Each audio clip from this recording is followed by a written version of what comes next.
হাটবাজারে জমে উঠেছে কোরবানির পশু বিক্রয়। সাপ্তাহিক হাট ছাড়াও অস্থায়ী বাজারগুলোতে বেচা কেনা বেড়েছে কোরবানির পশু।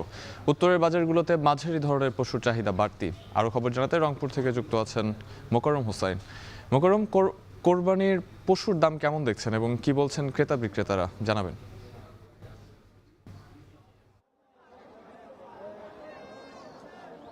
সাহাব, কোরবানির আর এক সপ্তাহের কিছু সময় বেশি আছে, যার কারণে এখন সাপ্তাহিক যে বাজারগুলো আছে সেগুলোতে জমজমাট পশু কেনা বেচা শুরু হয়েছে। হাটগুলোতে গরু, মহিষের পাশাপাশি ছাগল এবং ভেড়ার যে উপস্থিতি সেটিও আমরা লক্ষ্য করছি। এই মুহূর্তে উত্তরের যে বাজার পরিস্থিতি সেগুলোতে দেখা যাচ্ছে যে খামারিদের কাছ থেকে মানুষ গরু কিনছে, একই সঙ্গে যারা গৃহস্থ পর্যায়ে গরু লালন পালন করছেন কোরবানিকে কেন্দ্র করে যেই পশুগুলো তারা বছরব্যাপী লালন পালন করেন সেই পশুগুলো বিক্রির জন্য বিভিন্ন পাড়া মহল্লা আসলে বিশেষ হাট বসেছে। সেই হাটগুলোতে মানুষ আসছে এবং পশু পালন করা পশুগুলো সেগুলো কিনছে। এই মুহূর্তে যেই বাজারটিতে আমরা আছি এখানে মাঝারি ধরনের পশুর চাহিদা সব থেকে বেশি। যে এই পশুগুলোর বয়স 2 বছর পেরিয়েছে, এড়ে গরু বিশেষ করে, যেগুলোর আসলে মাংসের পরিমাণ শরীরে 3 থেকে 3.5 মনের কাছাকাছি, সেই গরুগুলো বিক্রি হচ্ছে 1,20,000 থেকে 1.5 লাখ টাকা পর্যন্ত। এবং যেগুলো আসলে আরেকটু নিচে সেই গরুগুলো বিক্রি হচ্ছে 80 থেকে 1,10,000 টাকা পর্যন্ত। তবে এই বাজারগুলোতে যে পশুর উপস্থিতি সেখানে খুব বেশি বড় মানের যে পশু যেগুলোর দাম আসলে 5 লাখ, 8 লাখ, 10 লাখ টাকা, সেই ধরনের পশুর উপস্থিতি দেখছি না। কারণ এখানকার বেশিরভাগ ক্রেতাই আসলে 80,000 থেকে 1.5 লাখ টাকা পর্যন্ত গরু কিনতে স্বাচ্ছন্দ্য বোধ করছেন।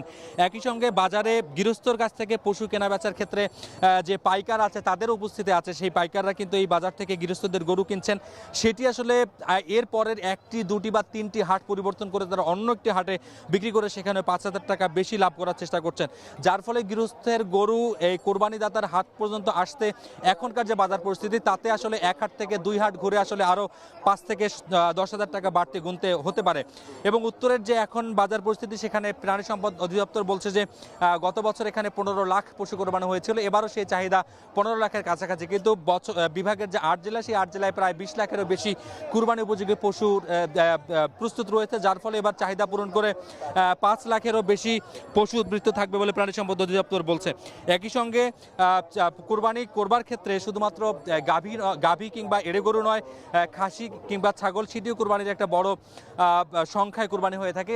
প্রাণী সম্পদ অধিদপ্তর বলছে যে গরুর চেয়ে 2/3 আসলে খাসি কুরবানি হতে পারে। সেটিও তারা বাজার পরিস্থিতির বিবেচনা করে বলছেন যে এবার আসলে 12,000 কোটি টাকার বাজার তৈরি হয়েছে কুরবানির। গরু, খাসি, ভেড়া, মহিষ, দুম্বা সহ লবণ এবং চামড়া শিল্প সবকিছু মিলে এবার 12,000 কোটি টাকা কোরবানির বাজার উত্তরবঙ্গে ছাড়াবে বলছে অর্থনীতিবিদরাও বলছেন, এবং এই খাত সংশ্লিষ্ট যারা আছেন তারা সকলেই মনে করছেন। সাহাবে ছিল এই মুহূর্তে উত্তরের কুরবানির বেচা কেনার সবশেষ খবর। রংপুরে কোরবানির পশু বেচা কেনার বিষয়ে বিস্তারিত জানাতে আমাদের সঙ্গে যুক্ত ছিলেন মোকাররম হোসাইন।